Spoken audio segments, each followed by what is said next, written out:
না, বিএনপি এক একটা রাজনৈতিক দল তার এক এক। জনগণের দাবি ইসলামের দলগুলো, ইসলামিক দলগুলো এক হোক।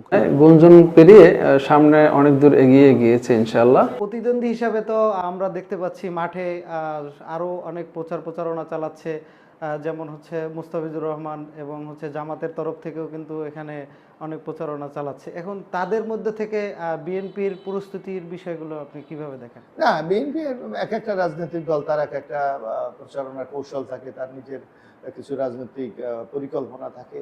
সুতরাং বিএনপি তা কে কি করলো এটা তো আর বিএনপির অনুসরণ করার কোনো সুযোগ নেই।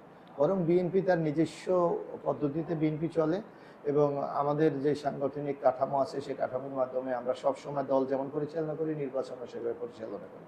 সুতরাং নির্বাচনের কি কৌশল অবলম্বন করা হবে সেটা ফিল্ড যখন নির্বাচন শুরু হবে তখনই দেখা যাবে। আপনার আসনে যে ভোটাররা আছে এই ভোটারদের উদ্দেশ্যে আপনার কি বলার আছে? আমি মনে করি যে কলাপাড়া রাঙ্গাবালী যে আসনটি 113 পটুয়াখালী 4 অত্যন্ত সম্ভাবনাময় একটা আসন। এই আসনকে যদি আমরা ঠিকভাবে গড়ে তুলতে পারি তাহলে বাংলাদেশের অর্থনীতিতে একটা বিরাট অবদান এই আসনটি রাখতে পারে। বিশেষ করে এখানে একটা খুব গুরুত্বপূর্ণ পর্যটন কেন্দ্র কুয়াকাটা আছে। কুয়াকাটাকে যদি আমরা উন্নত মানের সাজাতে পারি তাহলে এখানে অর্থনীতির চাকাটা সচল হবে, কর্মসংস্থান তৈরি হবে এবং এই অঞ্চলের মানুষের ভাগ্যের একটা ব্যাপক পরিবর্তন হবে। জনগণের দাবি ইসলামের দলগুলো, ইসলামিক দলগুলো এক হোক। এই সেই দাবির প্রতি সম্মান প্রদর্শন করে দাবি পূরণের জন্যই ইসলামী দল যারা আছে, বিশেষ করে ইসলামী আন্দোলন বাংলাদেশ, জামায়াত ইসলামী, খেলাফত মজলিস, হেফাজত ইসলাম সহ উল্লেখযোগ্য যে ইসলামী দলগুলো আছে তারা ইতিমধ্যেই একত্রিত হয়েছে। আমরা রাজনীতির প্রশ্নে না, আমরা নির্বাচনী একটি সমঝোতায় পৌঁছেছি। এটা সেখানে মনোনয়ন দেওয়া হবে।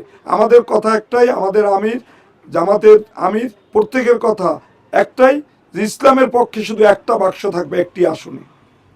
একটু গুঞ্জন শোনা যাচ্ছে যে ইসলামী আন্দোলন এবং হচ্ছে জামাত এরা একত্র হয়ে হয়তো বা কোনো প্রার্থী ঘোষণা করবে বা এরকম কোনো একটা গুঞ্জন শোনা যাচ্ছে। এই বিষয়ে আপনার মতামত কি?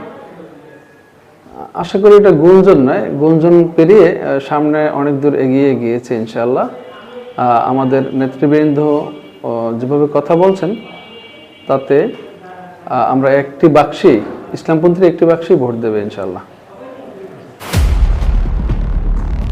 Channel M1